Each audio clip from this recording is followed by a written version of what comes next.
Esse é o Ancapso e nós vamos falar agora da ameaça contra o Felipe Martins, tá? A PGR está acusando o Felipe Martins de fraudar o sistema americano. Olha só que coisa. Por que o Felipe Martins faria uma fraude no sistema americano para inventar que ele teria saído do Brasil, sendo que o tempo todo ele estava aqui no Brasil e essa suposta fraude só serviu como base para prenderem ele? Ele queria ser preso, é isso? Ele queria que o Alexandre de Moraes prendesse ele? Que história mais sem sentido, né? Mas a ideia deles é exatamente essa, dizer que não, que eles fraudaram para enganar o Alexandre de Moraes e depois para criticar o Alexandre. Olha só, foi tudo feito para o pessoal criticar o Alexandre de Moraes e coisa e tal nessa história. Olha a ideia que esse pessoal tá, né? E estão querendo agora abrir uma investigação paralela sobre o Felipe Martins nesse caso.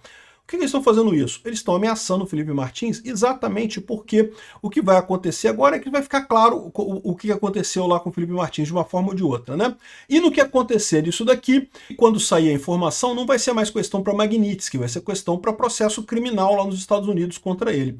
Vamos entender esse caso aqui e também vamos falar aqui sobre essa matéria da investigação aqui do David Agape, falando sobre o caso do WhatsApp dos empresários, que tem mais umas informações muito interessantes aqui.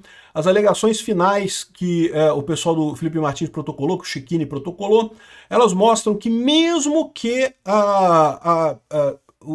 as datas sejam corretas nos documentos, não são, a gente sabe, o Eduardo Tagliaferro falou que foram datas adulteradas, mas mesmo que elas fossem corretas, é impossível a coisa ter acontecido sem fraude nesse processo. Ou seja, está mais do que clara a fraude nesse caso aqui, no caso do Felipe Martins. A gente sabe que tem fraude na coisa toda, né? Esse caso dos empresários e do Felipe Martins é um absurdo completo, é uma coisa descaradamente absurda, fruto do desespero do Alexandre de Moraes por conseguir uma segunda delação premiada.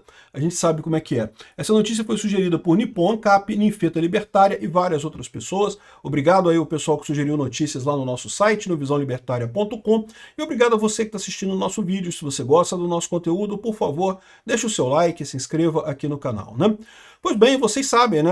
Essa ação toda do STF está tentando muito imitar o que a esquerda criticava que era a Lava Jato, né?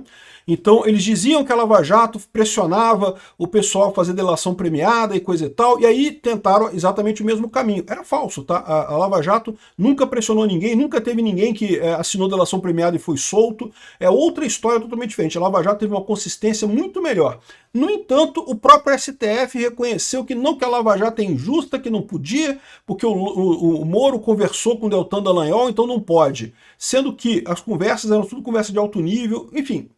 Mesmo essa comparação me parece absurda, mas o que está acontecendo aqui é que o STF tentou fazer um processo de acordo com o que a esquerda dizia que era a Lava Jato, né? E aí, ou seja, pressionaram, fizeram um monte de phishing expedition até conseguir pegar o Mauro Cid, porque o Mauro Cid foi pego por falsificação de cartão de vacina. Depois dá uma procurada para você ver quantas pessoas no Brasil foram processadas por falsificação de cartão de vacina. Exatamente, bolota. Ninguém. Só essa história aí do Mauro Cid, porque precisavam pegar ele de alguma forma, né?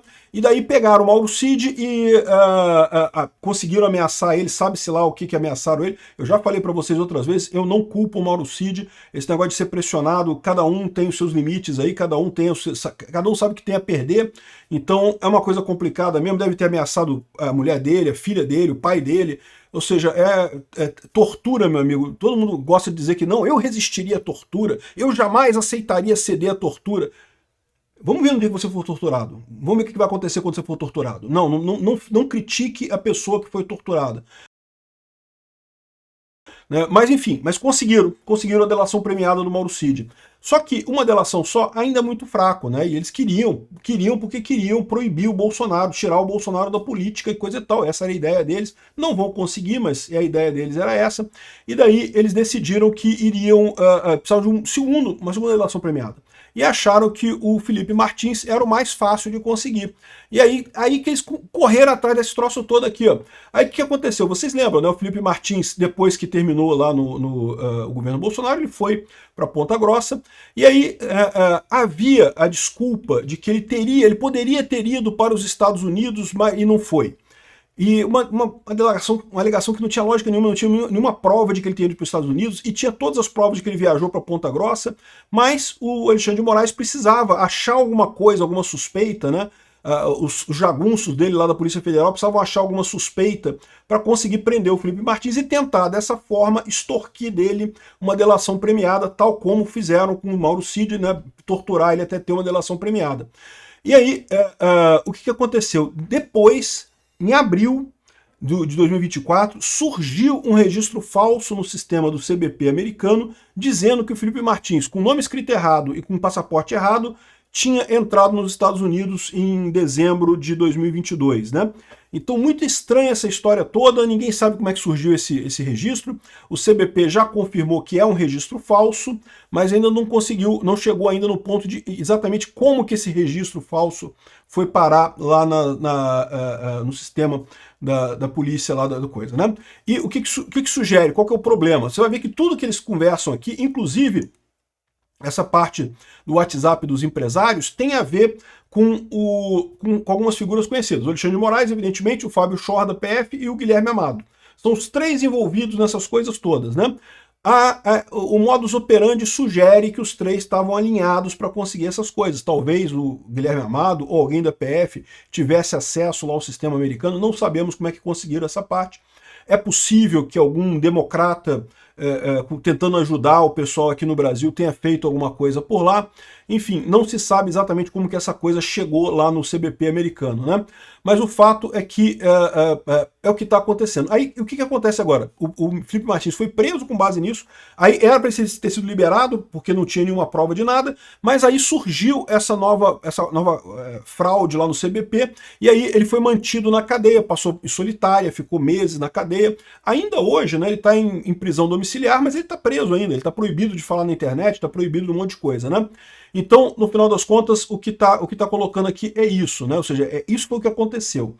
Aí a coisa está apertando, porque agora teve a declaração do CBP de que era falsa o registro de entrada do Felipe Martins lá nos Estados Unidos. O que o Ministério Público deveria fazer? Deveria reconhecer, olha, houve um erro, vamos investigar o Fábio Schor, investigar a PF, investigar de que maneira que isso aconteceu. Por que eles não podem fazer isso? Eles não podem fazer isso porque se eles investigarem, eles descobrem, né? Vão descobrir quem é que foi que fez a merda lá, né? E lembra que os Estados Unidos também está investigando isso lá e vai chegar nesse nome de qualquer forma, né?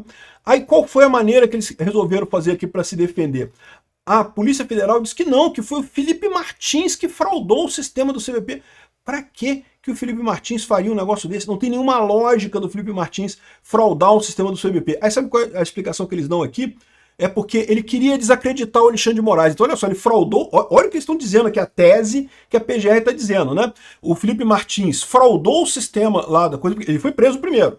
Aí ele fraudou o sistema depois, para não ser solto, né, porque ele seria solto, não tinha motivo para manter ele preso, mas ele seria solto, ele não queria ser solto porque ele queria depois criticar o Alexandre de Moraes por ter prendido ele, por ter prendido com base num registro falso. Que lógica que tem isso, cara? Como que você pode ligar essas coisas? Cara, isso aqui é desespero. Por quê? Porque o que eu tô vendo aqui é que tanto a Polícia Federal quanto a PGR e muito provavelmente o Alexandre de Moraes também estão sabendo que vai dar merda essa porra. Então, eles estão querendo muito abafar essa coisa. Não, olha só, não fala, não. Diz que foi um erro, que foi um probleminha, que o Felipe Martins que fez, eu não sei o que é lá, e deixa quieto, porque aí vai abrir um outro processo contra ele para investigar essa tentativa dele de jogar o erro do Alexandre de Moraes, o erro da PGR, o erro da PF nas redes e questionar esse tipo de coisa. Não, que tem que investigar isso, porque não pode. Como tá questionando a polícia, cara? Olha a situação que a gente tá, cara. Que coisa mais kafkiana, né? Os caras erraram e agora continuam mentindo para tentar esconder o erro deles, né? E o pior é que eles sabem que tá com os dias contados, porque lá nos Estados Unidos eles estão investigando essa coisa também, vão chegar no valor correto também. E aí, meu amigo, quando chegarem, a situação vai ficar complicada. Para quem quer que seja que fez esse troço, vai ficar complicada a situação, né? Se o Alexandre de Moraes tiver conhecimento disso, a gente não sabe se ele tem. Pode ter sido só o Guilherme Amado, pode ter sido só o Fábio Schor. Não sabemos se tem participação ou não nisso daí. Mas quem tiver participação nisso daí, meu amigo, vai ter problemas muito sérios, mas ele vai ser só uma lei Magnitsky, não, vai ser processo aberto lá nos Estados Unidos.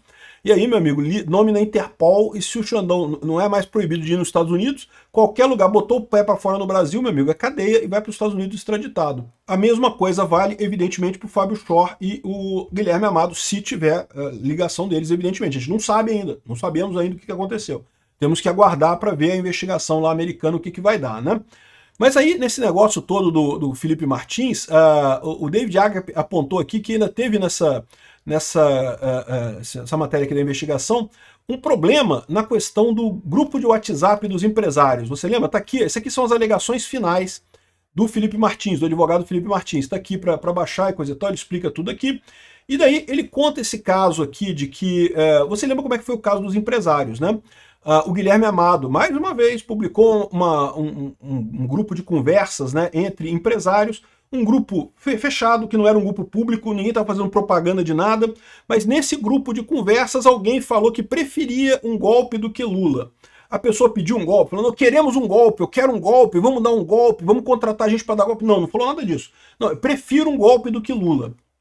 É uma opinião de merda, eu não prefiro golpe do que Lula, eu falei isso, deixei muito claro isso sempre aqui, mas é uma opinião do cara. Ele não estava falando de fazendo golpe. Você fazer golpe é errado. Você contratar pessoas, vamos combinar um golpe aqui é outra coisa. Mas dizer que prefere um golpe do que o Lula, meu amigo, isso não quer dizer absolutamente nada além de opinião do cara, né? No entanto, o Alexandre de Moraes, que estava doido porque estava vendo que Bolsonaro estava crescendo nas pesquisas, Bolsonaro tinha chance de ganhar em 2022, e aí ficava o pessoal da esquerda falando, não, que ele vai fazer disparo em massa. Lembra da história da Patrícia Campos Melo, lá em 2018, que ela inventou do nada, não acharam nenhuma prova disso, não existiu, só existiu na cabeça da Patrícia Campos Melo o tal do disparo em massa de mensagens no WhatsApp para eleger o Bolsonaro.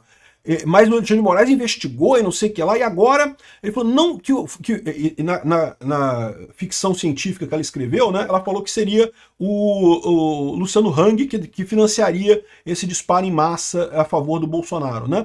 E não tive nada. Aí o que aconteceu? O Alexandre de Moraes queria tirar o Luciano Hang. E tirou. E abriu, quebrou o sigilo bancário dele, quebrou o sigilo bancário de todo mundo, parou todo mundo, proibiu de acessar a internet. Uma violência absurda, porque uma conversa. E detalhe, o Luciano Hang não estava nem perto desse troço. O Luciano Hang tinha entrado no grupo, não falou quase nada no grupo e, no entanto, entrou nessa história. E o pior, né? Esse inquérito contra os empresários, depois foi tirado todo mundo. E continua o Luciano Hang. O Luciano Hang continua no inquérito. Ele que não fez nada, que não falou nada, mas continua no inquérito. Por quê? Porque querem pressionar o cara. Continua com a visão da Patrícia Campos Melo de que houve uma grande conspiração, sei lá, né, de repente paranormal, né? Foi o que o Luciano Hang fez, foi uma macumba via WhatsApp que fez as pessoas gostarem do Bolsonaro, né? Esse pessoal, sei lá, tá doente, né? Tem problemas mentais, né? Enfim, mas o que aconteceu nesse caso aqui, né? O Alexandre de Moraes ele deu a ordem de prisão para o pessoal, mas ele precisava justificar essa ordem de prisão. Aí que entrou justamente o caso que o Eduardo Tagliaferro falou, que ele pediu para fazer um documento retroativo, né? Ele deu a ordem de prisão na sexta-feira, sem nada, só com base na reportagem da revista, do Guilherme Amado. Aí o pessoal ficou, não, peraí, mas tá errado isso daqui, né? Um monte de gente reclamou, pô, como é que faz uma ordem de prisão só com base nisso, né? E precisava ter alguma evidência, precisava ter alguma coisa, né? Aí fizeram retroativo um relatório para isso, né? Só que o que ele está falando aqui, o que eles descobriram agora, é o seguinte, que o que aconteceu foi justamente que o ministro falou que precisa ter segunda de manhã na mão dele, né? Aí, na noite de 28/8, o Tagliaferro ainda estava compilando os mapas mentais de introdução que seriam necessários para o relatório sobre os empresários golpistas e a conversa com Ayrton Vieira, isso que a gente já falou, que teve a fraude, coisa e tal.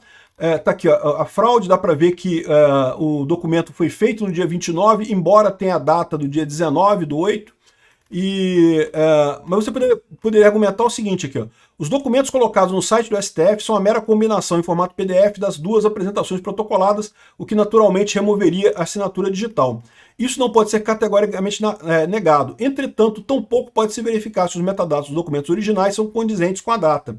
Mesmo assim, após 3 anos de operação e 2 anos de arquivamento, a PET continua em sigilo. Ou seja, ainda tem problema aí, né?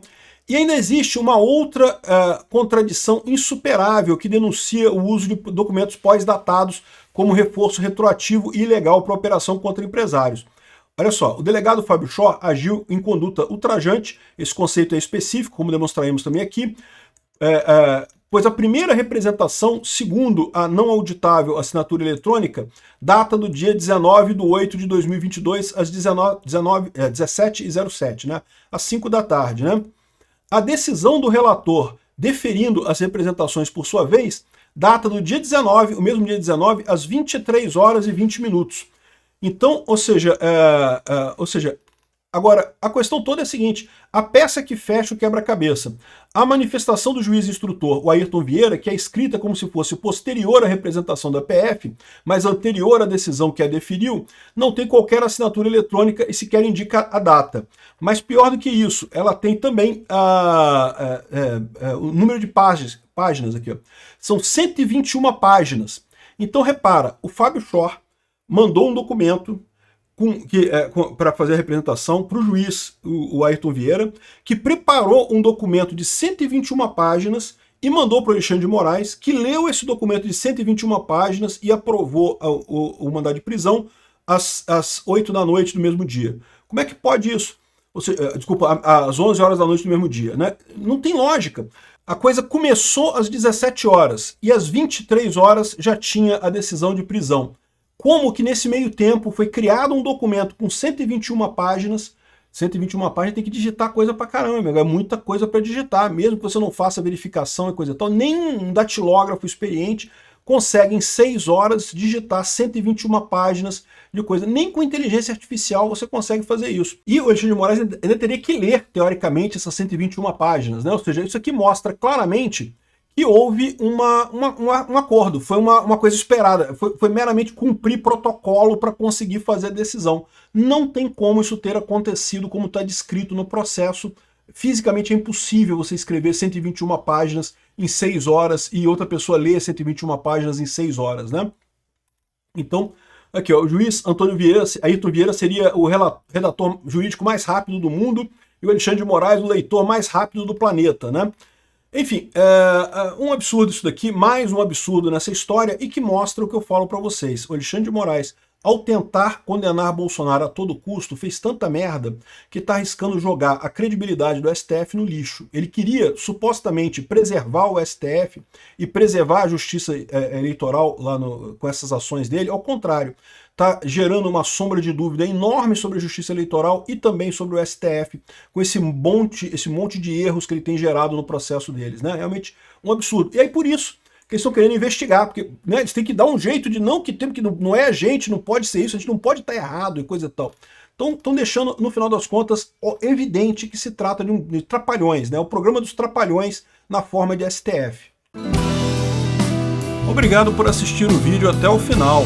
Além de curtir, compartilhar e se inscrever no canal, considere se tornar patrocinador com valores a partir de R$ 1,99. Clique no botão Seja Membro abaixo para saber as condições e vantagens de patrocinar o canal. Mais informações sobre o nosso projeto, visite nossos sites indicados na tela.